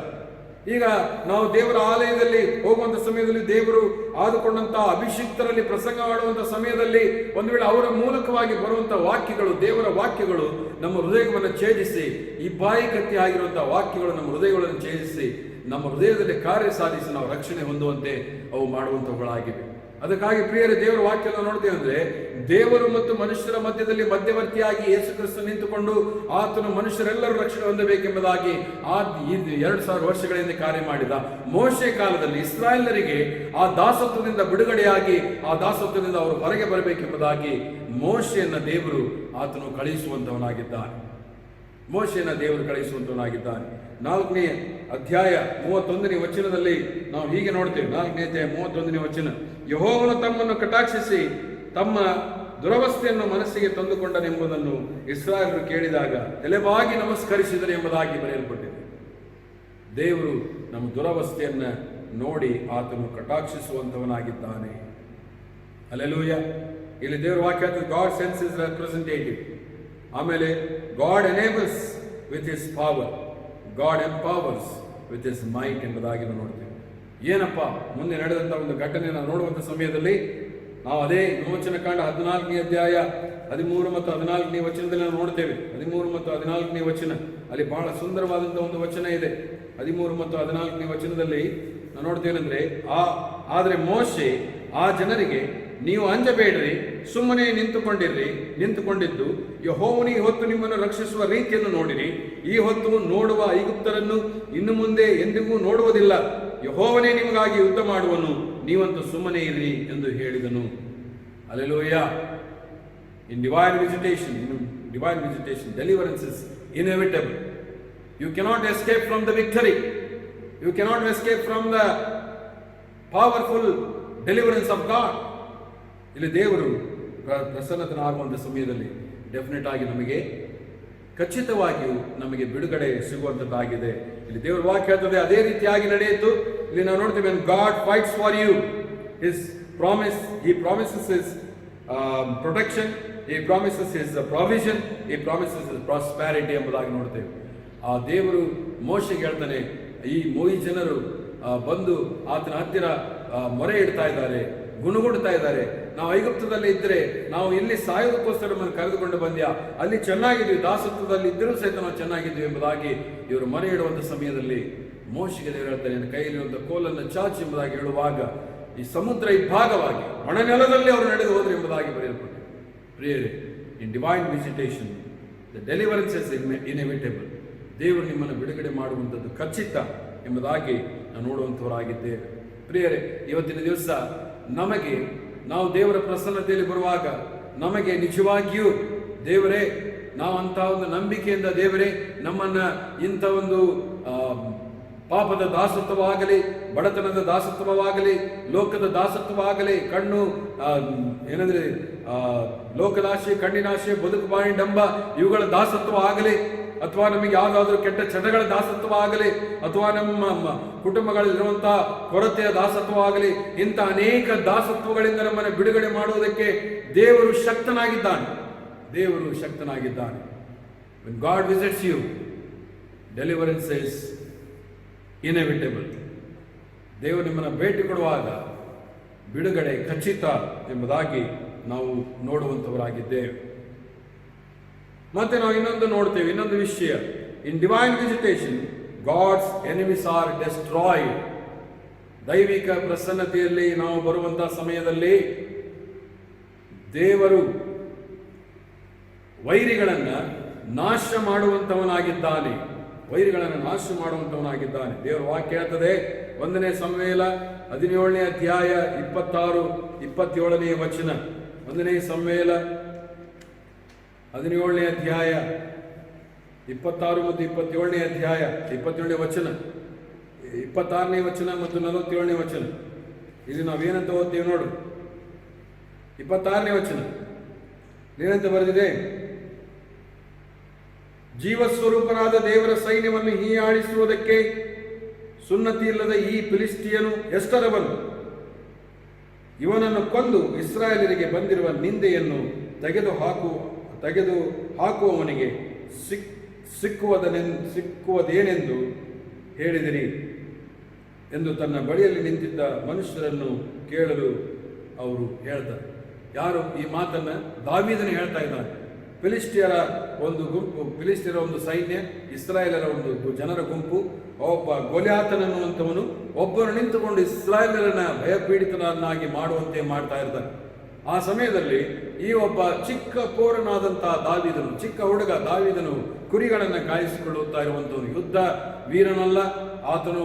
ಏನಂದರೆ ಆತನು ಯುದ್ಧ ಸಾಮಗ್ರಿಗಳನ್ನು ತೆಗೆದುಕೊಂಡು, ಆತನು ಕವಚಗಳನ್ನು ಹಾಕಿಕೊಂಡು ಯುದ್ಧಕ್ಕೆ ಬೇಕಾದಂಥ ಎಲ್ಲ ಸಿದ್ಧತೆಯನ್ನು ಮಾಡಿಕೊಂಡು ಬರುವಂತಹ ಒಬ್ಬ ವ್ಯಕ್ತಿ ಅಲ್ಲ ಆತನು. ಇಲ್ಲಿ ಕೇಳ್ತಾ ಇರುವಂಥದ್ದು ಏನಂದ್ರೆ, ಜೀವಸ್ವರೂಪನಾದ ದೇವರ ಸೈನ್ಯವನ್ನು ಹೀಯಾಳಿಸುವುದಕ್ಕೆ ಸುನ್ನತಿ ಇಲ್ಲದವನು ಇವನೆಷ್ಟರವನು ಎಂಬುದಾಗಿ ಹೇಳ್ತಾರೆ. ಅಂದ್ರೆ ಅದರ ಅರ್ಥ ಏನಂತ ಹೇಳಿದ್ರೆ, ಅವನಿಗೆ ದೇವರ ಮೇಲೆ ನಂಬಿಕೆ ಇತ್ತು, ಜೀವಸ್ವರೂಪನಾದ ದೇವರು ಅವರಿಗೆ ಜಯವನ್ನು ಕೊಡೋದಕ್ಕೆ ಶಕ್ತನಾಗಿದ್ದನೆಂಬ ಆ ನಂಬಿಕೆ ಅವನಿಗಿತ್ತು. ಅದಕ್ಕಾಗಿ ಆತನು ಆ ಮಾತನ್ನು ಕೇಳ್ತಾನೆ. 47ನೇ ವಚನ ನಾವು ಓದುವಂಥ ಸಮಯದಲ್ಲಿ 47ನೇ ವಚನದಲ್ಲಿ ಏನ್ ಬರೆದಿದೆ ಅಂದ್ರೆ, ಯೆಹೋವನು ಈಟಿ ಕತ್ತಿಗಳಿಲ್ಲದೆ ರಕ್ಷಿಸಬಲ್ಲನೆಂಬುದು ಇಲ್ಲಿ ಕೂಡಿದವರಿಗೆಲ್ಲ ಗೊತ್ತಾಗುವುದು. ಯಾಕೆಂದರೆ ಯುದ್ಧ ಫಲವು ಯೆಹೋವನ ಕೈಯಲ್ಲಿದೆ, ಆತನು ನಿಮ್ಮನ್ನು ನಮ್ಮ ಕೈಗೆ ಒಪ್ಪಿಸಿಕೊಡುವನು ಎಂಬುದಾಗಿ ದೇವರ ವಾಕ್ಯದಲ್ಲಿ ಆತನು ನುಡಿಯುವಂಥದ್ದು ನೋಡ್ತೇವೆ. ಸರಿ, ಈ ಕಥೆ ನಮಗೆ ಚಿಕ್ಕ ಮಕ್ಕಳಿರುವಾಗಲೇ ಸಂಡೇ ಸ್ಕೂಲ್ನಲ್ಲೆಲ್ಲ ನಮ್ಮ ಟೀಚರ್ಗಳು ಹೇಳಿಕೊಟ್ಟಿದ್ದಾರೆ. ಏನಾಗ್ತದೆ? ದಾವೀದನು ಆತನು 3 ಕಲ್ಲುಗಳನ್ನು ಆರಿಸಿಕೊಂಡು ಪ್ರಾರ್ಥನಾ ಪೂರ್ವಕವಾಗಿ ಕವಣಿಯಲ್ಲಿಟ್ಟು ಆತನು ಹೊಡೆಯುವಂಥ ಸಮಯದಲ್ಲಿ ಗೊಲ್ಯಾತನ ಹಣೆಯ ಮೇಲೆ ಆ ಕಲ್ಲು ಬೀಳ್ತದೆ. ಅವನು ಮೂರ್ಛೆ ಹೋಗಿ ಕೆಳಗಡೆ ಬಿದ್ದಾಗ ಅವನ ಕತ್ತಿಯಿಂದ ಅವನ ರುಂಡವನ್ನ ಕತ್ತರಿಸಿ ಬಿಡ್ತಾನೆ. ಪ್ರಿಯರೇ, ಇಲ್ಲಿ ದೇವರ ವಾಕ್ಯ ನಾವು ನೋಡ್ತೇವೆ ಅಂತ ಹೇಳಿದ್ರೆ ಇಲ್ಲಿ ಬರ್ತಿದೆ, divine visitation, God's enemies are destroyed. David had courage with a commitment.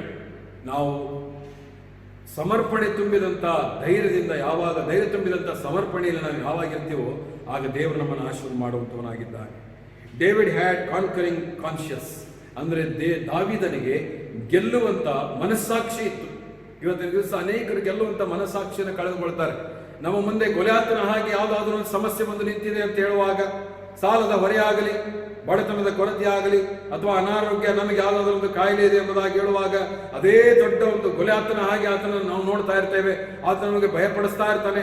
ಕೆಲವರಿಗೆ ಶುಗರ್, BP, ಮತ್ತೆ ಇನ್ನು ಕೆಲವರಿಗೆ ಇನ್ನ ಬೇರೆ ಬೇರೆ ಅನೇಕ ಕಾಯಿಲೆಗಳಿರ್ತವೆ.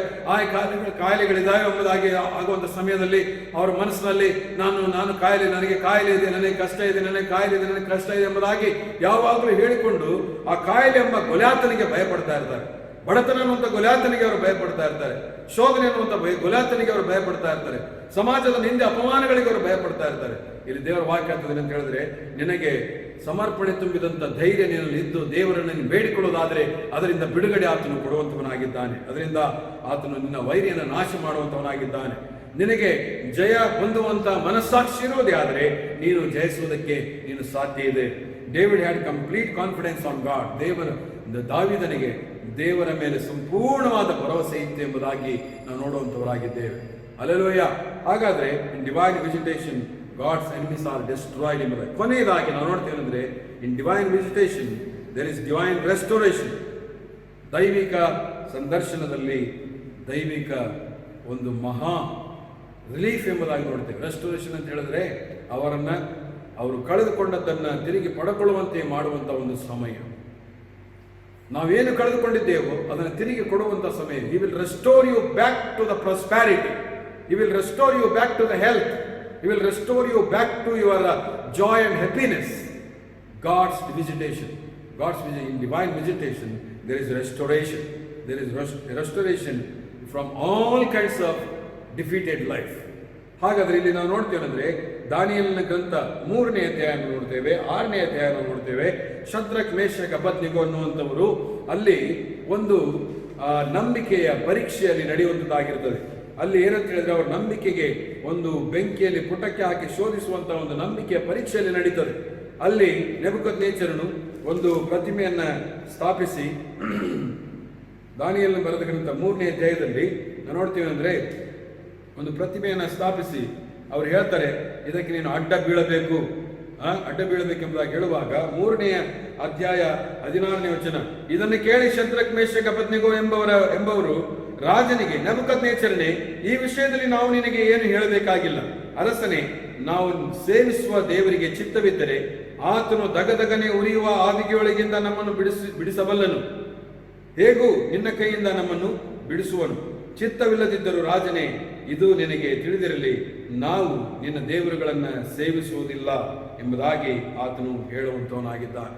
ಪ್ರೇರೆ ಅದೇ ಅಧ್ಯಾಯದಲ್ಲಿ ನಾವು ಓದ್ತೇವೆ 24ನೇ ವಚನ, ಆಗ ರಾಜನಾದ ನೆಬೂಕದ್ನೆಚ್ಚರನು ಬೆಚ್ಚಿ ಬಿದ್ದು ತಟ್ಟನೆದ್ದು ತನ್ನ ಮಂತ್ರಿಗಳನ್ನು ಕಟ್ಟಿದ 3 ನಾವು ಬೆಂಕಿಯೊಳಗೆ ಹಾಕಿಸಲಿಲ್ಲವೋ ಎಂದು ಕೇಳಲು ಅವರು ರಾಜನಿಗೆ, ಅರಸೆ, ಹೌದು, ಸತ್ಯ ಎಂದು ಉತ್ತರ ಕೊಟ್ಟರು. ಅದಕ್ಕೆ ಅವನು, ಇಗೋ, ಕಟ್ಟಿಲ್ಲದ 4 ನಾವು ನೋಡುತ್ತೇನೆ, ಬೆಂಕಿಯಲ್ಲಿ ತಿರುಗಾಡುತ್ತಿದ್ದಾರೆ, ಅವರಿಗೆ ಯಾವ ಹಾನಿಯೂ ಇಲ್ಲ, 4ನೇಯವನ ರೂಪವು ದೇವಕುಮಾರನ ರೂಪದಂತಿದೆ ಎಂಬುದಾಗಿ ಅಲ್ಲಿ ಬರೆದಿರುವಂಥದ್ದನ್ನು ನಾವು ನೋಡುವಂಥವರಾಗಿದ್ದೇವೆ. ಪ್ರಿಯರೇ, ಅದರ ಅರ್ಥ ಏನಂತ ಹೇಳಿದ್ರೆ, ದೇವರ ವಾಕ್ಯ ಸ್ಪಷ್ಟವಾಗಿ ಹೇಳ್ತಿದ್ದೀನಿ, divine visitation, God will restore you back from all kind of trials and tribulations. ಎಲ್ಲಾ ರೀತಿಯಾದಂತಹ ಶೋಧನೆ, ಇಲ್ಲಿ ಬೆಂಕಿಯ ಹೊಂಡದಲ್ಲಿ ಆವಿಗೆಯಲ್ಲಿ ಅವರನ್ನು ಹಾಕುವಂತ ಸಮಯದಲ್ಲಿ ಅವರ ಒಂದು ಕೂದಲು ಸಹ ಸುಟ್ಟು ಹೋಗಿರಲಿಲ್ಲ, ಅವರ ಕೂದಲಲ್ಲಿ ಸುಟ್ಟು ಹೋದಂತ ವಾಸನೆ ಸಹಿತ ಬರ್ತಾ ಇರಲಿಲ್ಲ.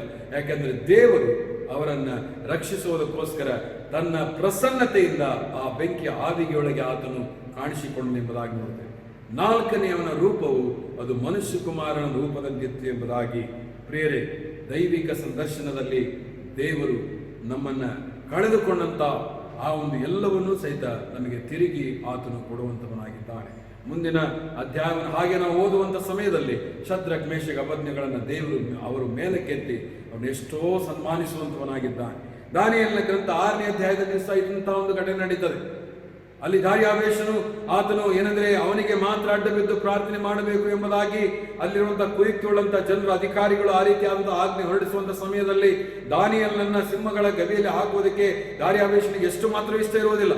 ಆದ್ರೆ ಅಲ್ಲಿ ನಾವು ನೋಡ್ತೇವೆ, ದಾನಿಯೇಲನ ಹಾಕುವಂತ ಸಮಯದಲ್ಲಿ ದುಃಖದಿಂದಲೇ ಹಾಕ್ತಾನೆ. ಹಾಕಿ ಆದ ಮೇಲೆ ಆತನು ಬೆಳಗ್ಗೆ ಎದ್ದು ಓಡಿ ಬಂದು, ದಾನಿಯೇಲನೇ, ಜೀವಸ್ವರೂಪನಾದ ದೇವರನ್ನು ಕಾಪಾಡಿದನು ಎಂಬುದಾಗಿ ಹೇಳುವಾಗ ದಾನಿಯೇಲನು ಹೇಳ್ತಾರೆ, ಅಯ್ಯ, ದೇವರು ನನ್ನ ಕಾಪಾಡಿದ್ದಾನೆ, ಅರಸನ ಚಿರಂಜೀವಿ ಆಗಿರು ಎಂಬುದಾಗಿ ಹೇಳ್ತಾರೆ. ಆಗ ದಾನಿಯೇಲನನ್ನ ಅಲ್ಲಿಂದ ಹೊರಗೆ ತೆಗೆದು ಆ ದಾನಿಯೇಲನ ಹಾಕಬೇಕೆಂಬುದಾಗಿ ಒಳಸಂಚು ಮಾಡಿದಂತಹ ವೈರಿಗಳನ್ನ ಅಲ್ಲಿ ಹಾಕುವಾಗ ಆ ಸಿಂಹಗಳು ನೆಲಕ್ಕೆ ಮುಟ್ಟುವುದಕ್ಕಿಂತ ಮುಂಚೆ ಅವರ ಎಲುಬುಗಳೆಲ್ಲ ಪುಡಿ ಪುಡಿ ಆದವು ಎಂಬುದಾಗಿ ನೋಡಿ. ಪ್ರಿಯರೇ, ಅದರ ಅರ್ಥ ಏನು? ಅದರ ಅರ್ಥ ಏನು? ದೈವಿಕ ಪ್ರಸನ್ನತೆ ಎಲ್ಲಿರ್ತದೋ ಅಲ್ಲಿ ನೀನು ಕಳೆದುಕೊಂಡದ್ದನ್ನ ದೇವರು ತಿರುಗಿ ನಿನಗೆ ಕೊಡುವಂತವನಾಗಿದ್ದಾನೆ.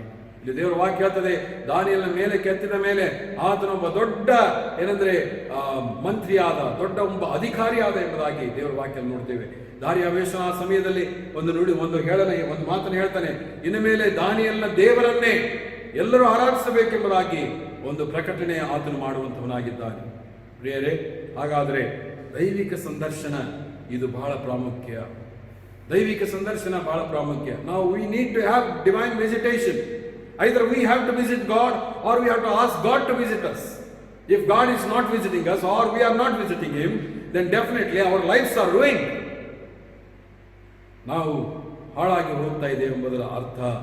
ಯಾಕೆಂದ್ರೆ ದೈವಿಕ ಸಂದರ್ಶನ ಅನ್ನುವಂಥದ್ದು ಪ್ರತಿಯೊಬ್ಬ ವಿಶ್ವಾಸಿಗಳ ಜೀವಿತದಲ್ಲಿರಬೇಕು, ಪ್ರತಿಯೊಬ್ಬ ಕ್ರೈಸ್ತರ ಜೀವಿತದಲ್ಲಿರಬೇಕು. ನಾವು ಹಿಂದೂಗಳನ್ನು ನೋಡ್ತೇವೆ ಅಂತ ಹೇಳಿದ್ರೆ ಅವರು ಕಟ್ಟುವಂತಹ ಪ್ರತಿಯೊಂದು ಮನೆಯಲ್ಲಿ ಅವರು ದೇವರ ಮನೆ ಅಥವಾ ದೇವರ ಕೋಣೆ ಎಂಬುದಾಗಿ ಒಂದು ಕಟ್ತಾ ಇರ್ತಾರೆ. ಯಾಕೆ ಕಟ್ತಾ ಇರ್ತಾರೆ? ಅಲ್ಲಿ ಅವ್ರು ಏನಂತ ಹೇಳಿದ್ರೆ, ಅವ್ರು ಇಷ್ಟಪಡುವಂಥದ್ದು ತಾವು ಅಂದುಕೊಂಡಂತ ಅಥವಾ ತಾವು ತಿಳಿದುಕೊಂಡಂತ ದೇವರುಗಳೆಂಬುದಾಗಿ ಅವರ ಮೂರ್ತಿಗಳನ್ನಾಗಲಿ ಅಥವಾ ಏನಾದರೂ ಫೋಟೋಗಳನ್ನಾಗಲಿ ಅವರಲ್ಲಿ ಇಟ್ಟುಬಿಟ್ಟು ಅಲ್ಲಿ ಹೋದಂಥ ಸಮಯದಲ್ಲಿ ಭಯಭಕ್ತಿಯಿಂದ ಅವರು ಹೋಗಿ ಅವರು ಆ ದೇವರುಗಳನ್ನು ಆರಾಧನೆ ಮಾಡುವಂಥವರಾಗಿರ್ತಾರೆ.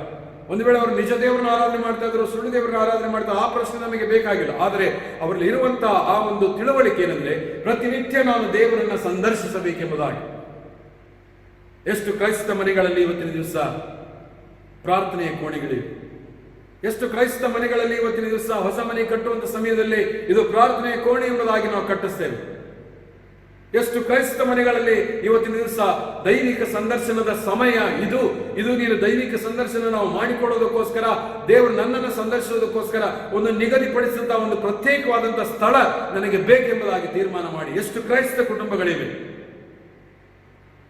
ಇವತ್ತು ದೈವಿಕ ಸಂದರ್ಶನದಿಂದ ನಮಗೆ ಅನೇಕ ಆಶೀರ್ವಾದಗಳನ್ನು ನೋಡುವಂತವರಾಗಿದ್ದೇವೆ. ದೈವಿಕ ಸಂದರ್ಶನದಿಂದ ನಮಗೆ ಸಮೃದ್ಧಿ ಅದು ಬಿಡುಗಡೆ ಆಗ್ತದೆ. ದೈವಿಕ ಸಂದರ್ಶನದಿಂದ ಬಡತನ ಹೋಗಿ ಆ ಸಮೃದ್ಧಿಯನ್ನು ಅದನ್ನು ದೇವರು ಕೊಡುವಂತವನಾಗಿದ್ದಾನೆ. ದೈವಿಕ ಸಂದರ್ಶನದಿಂದ ಜಯ ಮತ್ತು ಯಶಸ್ಸು ನಮಗೆ ಸಿಗುವಂತದ್ದಾಗಿದೆ. ದೈವಿಕ ಸಂದರ್ಶನದಿಂದ ನಮಗೆ ಬಿಡುಗಡೆ ಖಚಿತ ಎಂಬುದಾಗಿ ನಾವು ನೋಡುವಂತವರಾಗಿದ್ದೇವೆ. ದೈವಿಕ ಸಂದರ್ಶನದಿಂದ ನಮ್ಮ ವೈರಿಗಳು ನಾಶವಾಗ್ತಾರೆ ಎಂಬುದಾಗಿ ಬರೆಯಲ್ಪಟ್ಟಿದೆ.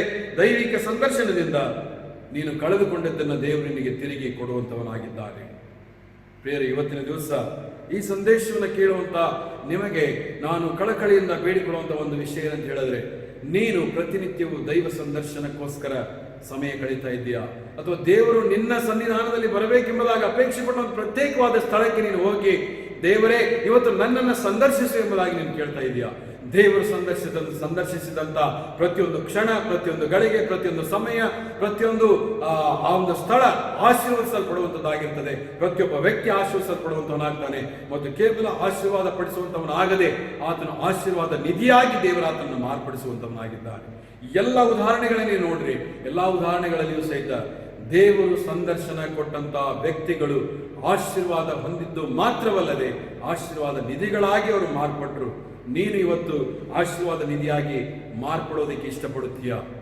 ಆಶೀರ್ವಾದ ನಿಧಿಯಾಗಿ ನೀನು ಮಾರ್ಪಡೋದಕ್ಕೆ ಇಷ್ಟಪಡೋದೇ ಆದರೆ ಇವತ್ತು ದೇವರೇ ನನ್ನನ್ನು ಸಂದರ್ಶಿಸು, ದೇವರೇ ನಿನ್ನ ಸಂದರ್ಶನಕ್ಕೋಸ್ಕರ ನಾನು ಎದುರು ನೋಡಿ ನಾನು ನಿನ್ನ ಸನ್ನಿಧಾನದಲ್ಲಿ ಬರೋದಕ್ಕೆ ನನಗೆ ಸಹಾಯ ಮಾಡೆಂಬುದಾಗಿ ನೀನು ಪ್ರಾರ್ಥನೆ ಮಾಡುವುದಾದರೆ ದೇವರು ನಿನ್ನನ್ನು ಆಶೀರ್ವದಿಸಿ ನಿನ್ನನ್ನು ಆಶೀರ್ವಾದ ನಿಧಿಯನ್ನಾಗಿ ಮಾಡುವಂತ ದೇವರು ಆತನಾಗಿದ್ದಾನೆ. ದೇವರ ವಾಕ್ಯಗಳನ್ನು ಆಶೀರ್ವಾದ ಮಾಡಲಿ. ಒಂದು ಕ್ಷಣ ನಾವು ತಲೆ ಬಾಗಿಸಿ ಮೌನವಾಗಿ ದೇವರ ಹತ್ರ ನಾವು ಬೇಡಿಕೊಳ್ಳೋಣ. ದೇವರೇ, ನಿಜವಾಗಿಯೂ ನಾನು ನಿನ್ನ ಸಂದರ್ಶನಕ್ಕೋಸ್ಕರ ಎದುರು ನೋಡುವಂಥ ಶಕ್ತಿ, ಎದುರು ನೋಡುವಂಥ ಆಸಕ್ತಿ ನನಗೆ ಕೊಡಪ್ಪ. ನನಗೋಸ್ಕರ ಒಂದು ನಿನ್ನ ಸನ್ನಿಧಾನದಲ್ಲಿ ನಾನು ಕಾಣಿಸಿಕೊಳ್ಳೋದಕ್ಕೋಸ್ಕರ ಪ್ರತ್ಯೇಕವಾದ ಒಂದು ಸ್ಥಳವನ್ನು ನಾನು ಮಾಡಿಕೊಂಡು ಬರುವಂತೆ ನನಗೆ ಕೃಪೆ ಅನುಗ್ರಹಿಸು. ಪ್ರತ್ಯೇಕವಾದ ಸಮಯವನ್ನು ನಿಗದಿಪಡಿಸೋದಕ್ಕೆ ನನಗೆ ಸಹಾಯ ಮಾಡು. ಪ್ರತ್ಯೇಕವಾದ ರೀತಿಯಲ್ಲಿ ಭೇಟಿ ಮಾಡೋದಕ್ಕೆ ನನಗೆ ಸಹಾಯ ಮಾಡು. ಹೌದಪ್ಪ ದೇವರೇ, ದೈವ ಭಕ್ತರು ಸತ್ಯವೇದದಲ್ಲಿ ನುಡಿದಂತ ಅನೇಕ ದೈವ ಭಕ್ತರು, ಅವರಿಗೆ ನೀನು ಭೇಟಿ ಮಾಡುವಂತ ಸಮಯದಲ್ಲಿ ಅಲ್ಲಿ ಅದ್ಭುತಗಳು ನಡೆದವು, ಅಲ್ಲಿ ಬಡತನ ಹೋಯಿತು, ಅಲ್ಲಿ ಜಯ ಸಿಕ್ಕಿತು, ಭಯ ಹೋಗಿ ಧೈರ್ಯ ಬಂತು. ಸ್ವಾಮಿ, ಅಲ್ಲಿ ನೀನು ಅವರು ಕಳೆದುಕೊಂಡದ್ದೆಲ್ಲವನ್ನು ಸಹ ತಿರುಗಿ ನೀನು ಕೊಟ್ಟಂತಹ ದೇವರು ನೀನು. ದೇವ, ಈ ಸಮಯದಲ್ಲಿ ನಿನಗೆ ವಿಶೇಷವಾಗಿ ಸ್ತೋತ್ರ ಮಾಡುತ್ತೇವೆ. ಹಲ್ಲೆಲೂಯ. ಒಂದು ಕ್ಷಣ ನಮ್ಮನ್ನು ನಾವು ಪರೀಕ್ಷೆ ಮಾಡಿಕೊಡುವ. ಮಹಾಪರಿಶುದ್ಧನಾದಂಥ ನಮ್ಮ ಪರಲೋಕದ ಪರಮಪ್ರೀತಿಯುಳ್ಳ ತಂದೆ ಆದ ದೇವರೇ,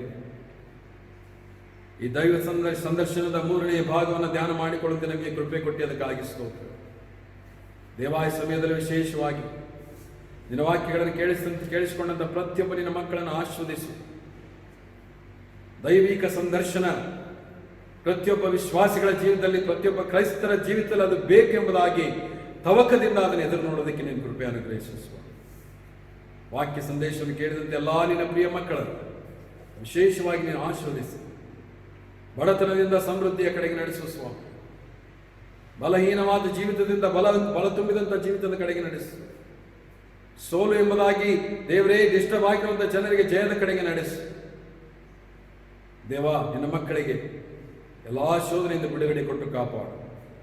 ದೇವ, ತಿರುಮಂದಾವತಿ ರಕ್ಷಕನೇ, ಸಂದೇಶವನ್ನು ಕೇಳಿದಂತೆ ಎಲ್ಲ ನಿನ್ನ ಮಕ್ಕಳನ್ನು ಆಶೀರ್ವದಿಸಿ ಅವರು ಕೇವಲ ಆಶೀರ್ವಾದ ಹೊಂದುವಂಥದ್ದು ಮಾತ್ರವಲ್ಲದೆ ಆಶೀರ್ವಾದ ನಿಧಿಗಳಾಗಿ ಅವರು ಮಾರ್ಪಡುವಂತೆ ನೀನು ಕೃಪೆ ಅನುಗ್ರಹಿಸು. ಎಲ್ಲ ಘನತೆ ಮಾನ ಮಹಿಮೆ ಸದಾಕಾಲ ನಿಗೊಬ್ಬನಿಗೆ ಸಲ್ಲಿಸುತ್ತ ಯೇಸು ಸ್ವಾಮಿಯ ಮುದ್ದಾದ ಹೆಸರು ಬೆಳೆದ ತಂದೆ ಆಮೆನ್. ನಾವೆಲ್ಲರೊಟ್ಟಾಗಿ ಕರ್ತನು ಕಲಿಸಿಕೊಟ್ಟ ಪ್ರಾರ್ಥನೆ ಮಾಡೋಣ. ಪರಲೋಕದಲ್ಲಿರುವ ನಮ್ಮ ತಂದೆ, ನಿನ್ನ ನಾಮ ಪರಿಶುದ್ಧ ಎನಿಸಲ್ಪಡಲಿ, ನಿನ್ನ ರಾಜ್ಯವು ಬರಲಿ, ನಿನ್ನ ಚಿತ್ತವು ಪರಲೋಕದಲ್ಲಿ ನೆರವೇರುವ ಪ್ರಕಾರ ಭೂಲೋಕದಲ್ಲಿಯೂ ನೆರವೇರಲಿ. ನಮ್ಮ ಅನುದಿನದ ಆಹಾರವನ್ನು ನಮಗೆ ದಯಪಾಲಿಸು. ನಮಗೆ ತಪ್ಪು ಮಾಡಿದರೆ ನಾವು ಕ್ಷಮಿಸಿದಂತೆ ನಮ್ಮ ತಪ್ಪುಗಳನ್ನು ಕ್ಷಮಿಸು. ನಮ್ಮನ್ನು ಶೋಧನೆಗೆ ಸೇರಿಸಲಿಕ್ಕೆ ತಪ್ಪಿಸು. ಯಾಕಂದರೆ ರಾಜ್ಯವು ಬಲವು ಮಹಿಮೆ ಸದಾಕು ನಿನ್ನವೇ ತಂದೆ ಆಮೆನ್. ವಿಶ್ವಾಸದಿಂದ ದೇವರ ಆಶೀರ್ವಾದ ಹೊಂದಿಕೊಳ್ಳೋಣ. ಈಗ ನಮ್ಮ ರಕ್ಷಕನಾದ ಯೇಸು ಕ್ರಿಸ್ತನ ಕೃಪೆ, ತಂದೆಯಾದ ದೇವರ ಪ್ರೀತಿ, ಪರಿಶುದ್ಧಾತ್ಮನ ಅನ್ಯೋನ್ಯತೆ ಸಹವಾಸ ಈಗಲೇ ಯಾವಾಗಲೂ ಸದಾಕಾಲ ಈ ಸಂದೇಶವನ್ನು ಕೇಳುವಂತೆ ಎಲ್ಲ ನಿನ್ನ ಪ್ರಿಯ ಮಕ್ಕಳನ್ನು ನಿರಂತರವಾಗಿರಲಿ. ಆಮೆನ್. ದೇವರು ನಿಮ್ಮನ್ನು ಆಶೀರ್ವದಿಸಿ ಅಭಿವೃದ್ಧಿಪಡಿಸಲಿ. ಆಮೆನ್.